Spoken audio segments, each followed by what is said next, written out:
Madame, mademoiselle, monsieur, bienvenue à Metro News. Voici les principaux titres qui seront développés aujourd'hui. Haïti n'est plus sous la menace directe d'Isaias, qui est devenu désormais un cyclone de catégorie 1. Cependant, des bandes nuageuses périphériques pourraient encore provoquer des activités de pluie, des orages et des rafales de vent sur plusieurs régions du pays. La BRH reporte à nouveau l'entrée en vigueur de la circulaire 114.1 portant sur le paiement en gourde des transferts. L'application de cette mesure se fera le 1er octobre prochain. L'un des avocats de la Sogénère confirme que la compagnie a bel et bien contracté un prêt de 32 millions de dollars auprès de la BNC. Les défenseurs de la Sogénère réfléchissent à une stratégie pour contester les actes judiciaires posés par l'État qui, selon eux, sont entachés d'illégalité.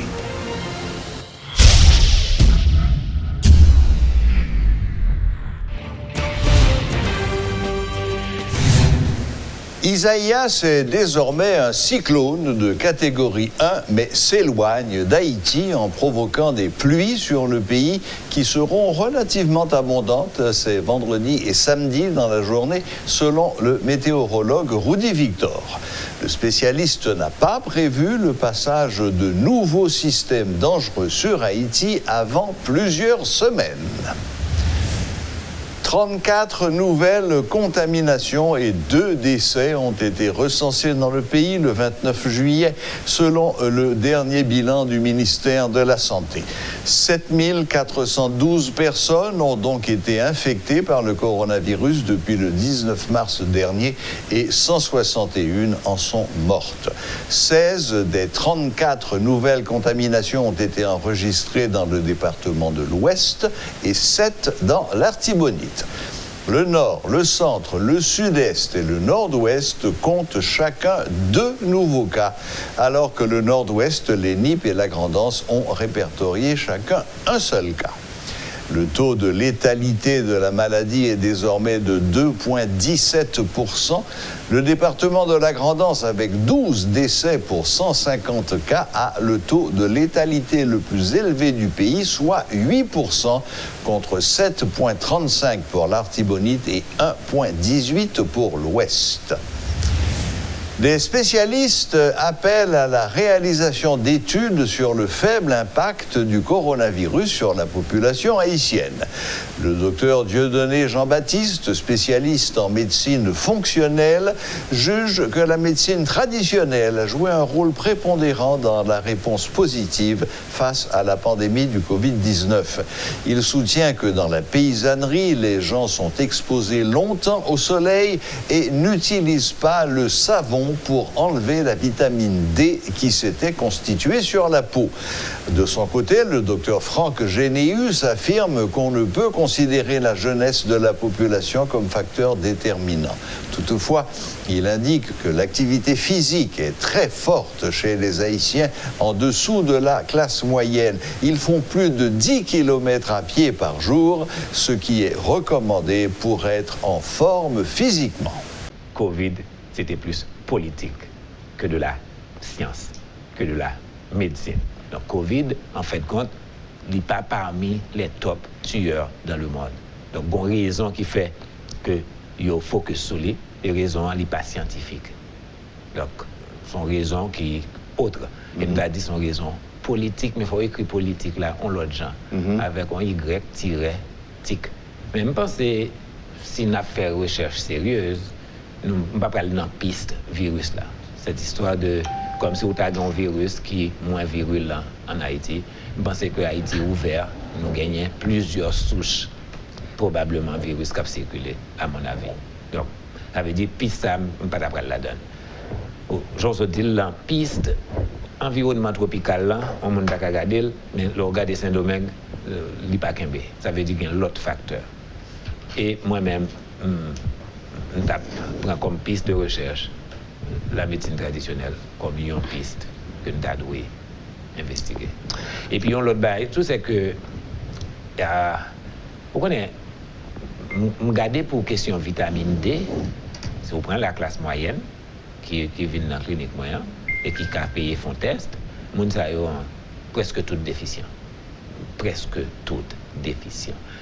Mais malheureusement, je n'ai pas de moyen pour me regarder qui j'en sais passé dans la paysannerie. Le monde yo même exposé à soleil. Et là, au fin de soleil, là, il n'y a pas nécessairement baigné avec savon pour retirer vitamine D formée immédiatement sous pouillon. Donc, je n'ai pas vraiment gagné une explication, mais j'ai gagné des pistes.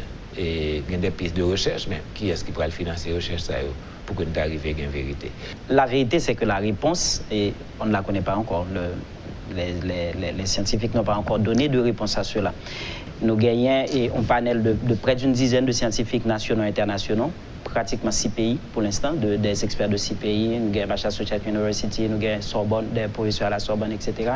Qui, dans le jour pour le venir, nous pourrons le mettre autour d'une table pour capable discuter autour de cette question. Où sont passés les milliers de morts qui avaient été annoncés en Haïti? Pourquoi on ne les a pas? Parce qu'en fait, il faut avoir la réponse à cette question pour capable, au-delà de questions, bail, avec explication, une réponse nationale correcte. Parce que quelle que soit réponse ou bail, il peut y avoir des conséquences. On dit par exemple que nous dit c'est à l'été, c'est à la situation et la température qui t'a fait ça. Sous dit ça veut dire qu'en décembre la peut tourner. C'est ça veut dire. Si c'est ça le taillé. Sous dit que c'est la jeunesse de la population qui fait ça, qui c'est une option ou bien possibilité qui t'a gagné aussi. Ça veut dire tout naturellement qu'il n'y a pas besoin d'aller plus loin, il n'y a pas besoin de faire des vaccins, il n'y a pas besoin de prendre toutes ces précautions, il n'y a pas besoin de distanciation sociale parce qu'on est à au moins 60-66% de la population qui est très jeune, et le reste, la vivre dans des conditions par rapport avec les recommandations en matière d'activité physique. Par exemple, on prend ça seulement, et il est recommandé de faire au moins 10 à 15 000 pas par jour. 10 000 pas par jour, c'est 6 km liés par jour. Haïti, les Haïtiens, les études ont montré que les Haïtiens en moyenne font 10 km par jour parce que tout le monde n'a pas de machine en Haïti. Même ne serait-ce même qu'en prenant des camionnettes, etc., la grande majorité des personnes qui sont en dessous de classe moyenne, ils font 10 km par jour chaque jour, naturellement. Et je ne parle même pas des femmes qui en font encore plus dans les travaux à la maison parce que le nombre de pas qu'une femme fait des activités à la maison, c'est 5 km par jour. C'est pour cela que les femmes vous disent toujours qu'elles travaillent plus que les hommes.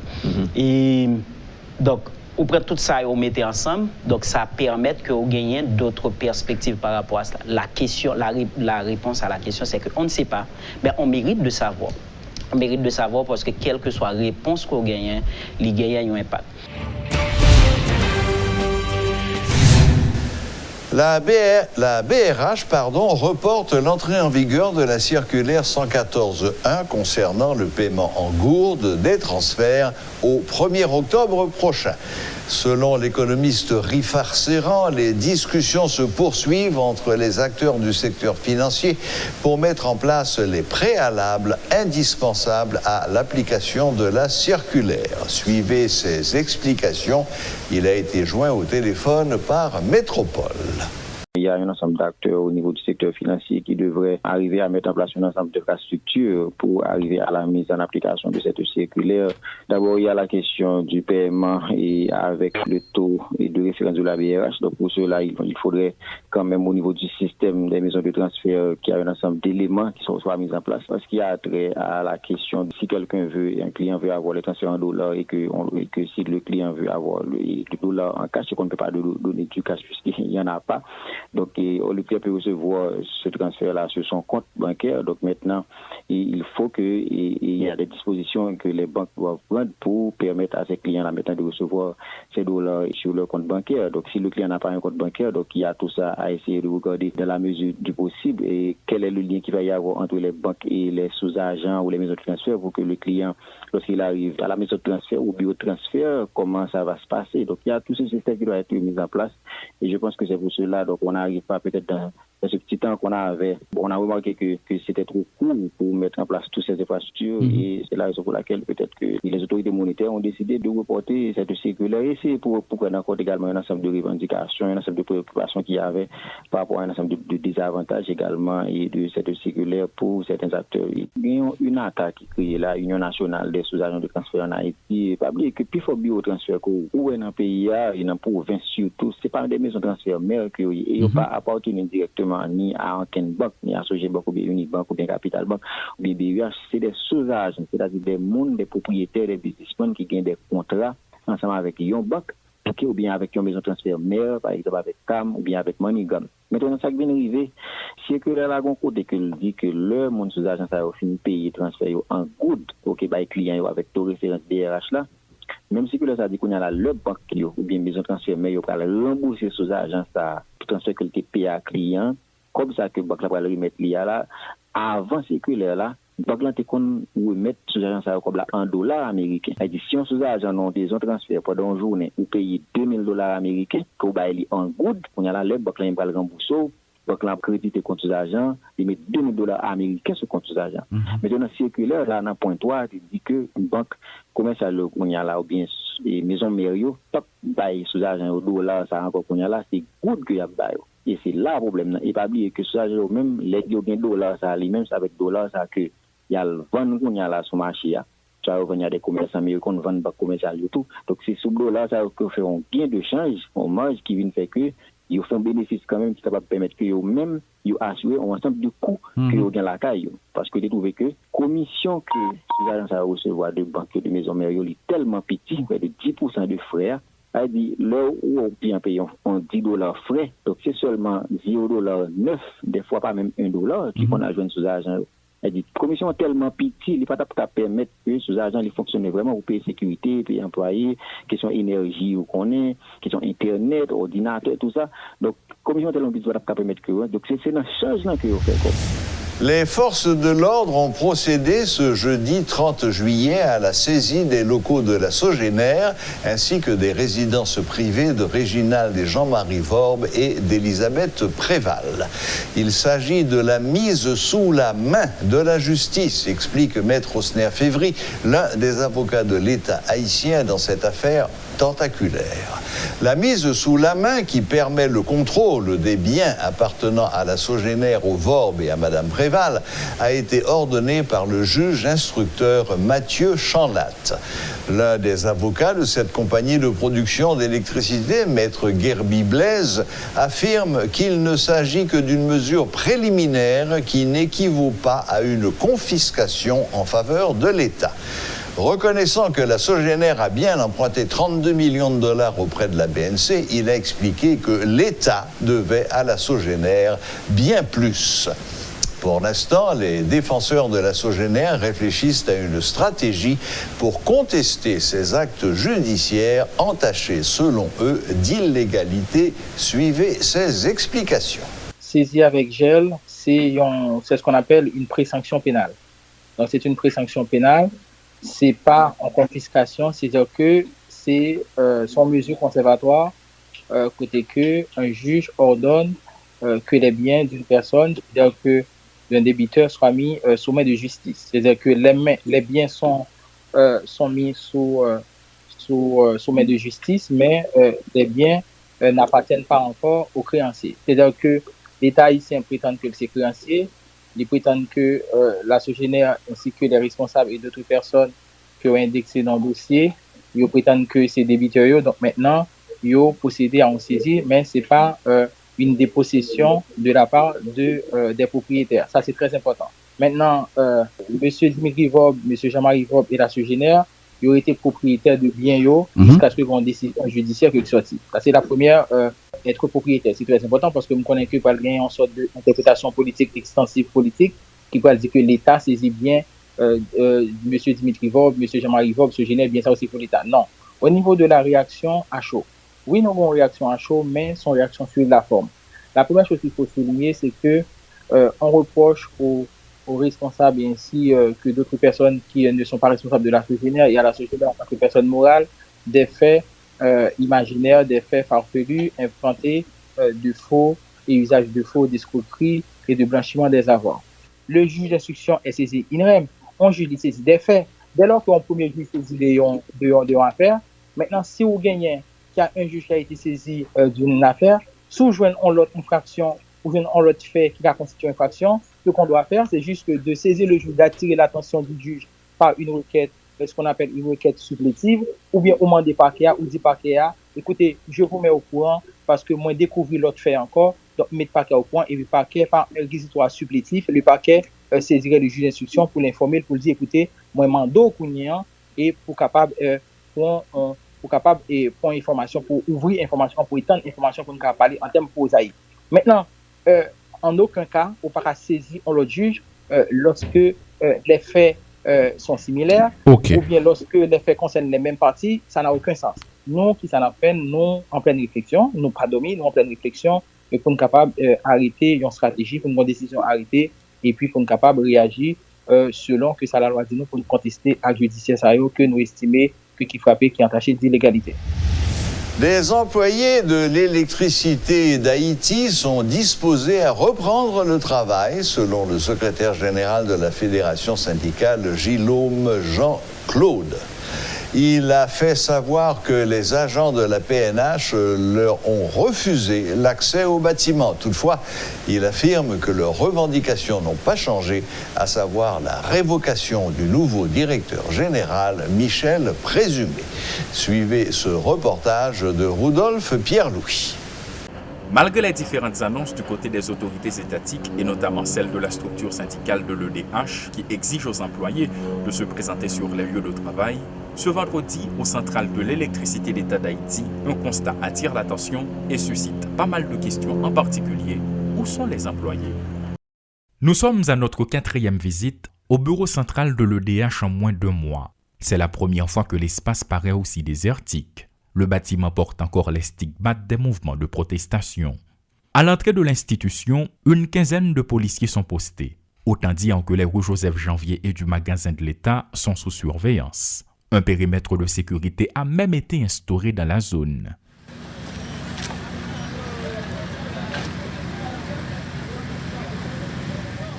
À l'intérieur du bâtiment, encore des agents de la PNH, une quinzaine au minimum. Nul ne peut échapper à leur vigilance. Les barricades érigées par les protestataires ont été retirées, mais aucun employé semble avoir répondu à l'appel à reprendre le travail lancé par le ministère des TPTC.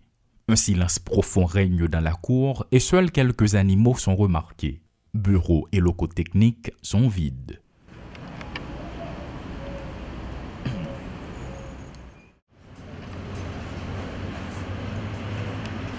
Aucun employé, et avec plus de précision, aucun employé n'a été remarqué au central de l'EDH ce vendredi et pas même un membre de la structure syndicale. Ce bâtiment est complètement occupé par les agents de la police nationale d'Haïti à l'extérieur comme à l'intérieur et selon l'un d'entre eux, c'est dans l'objectif de le sécuriser. Toutefois, ceci n'empêche pas cela. Où sont les employés ?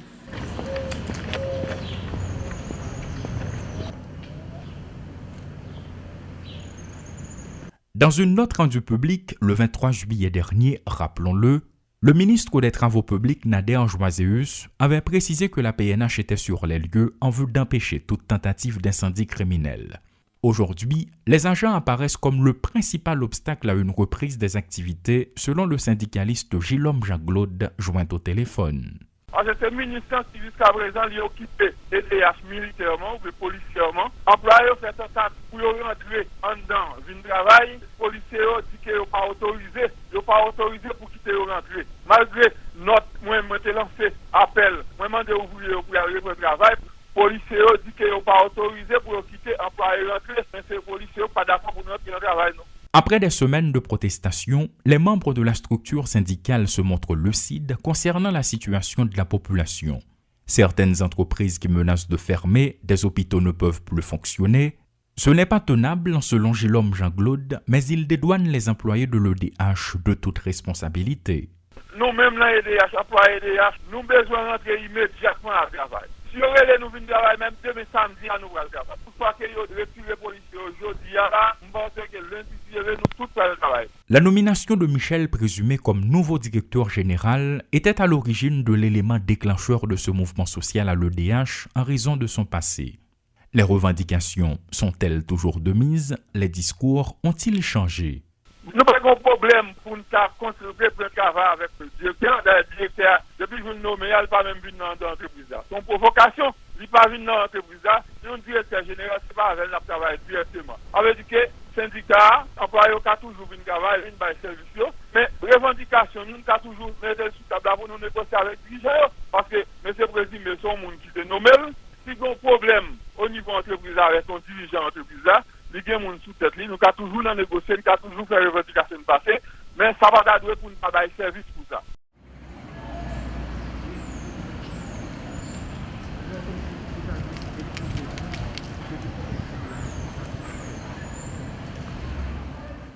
Paul Léel et Rudolf Pierre-Louis pour Télémétropole. La boucle est bouclée. Merci de nous rester fidèles. Excellent week-end à toutes et à tous et à la prochaine, même heure, même chaîne.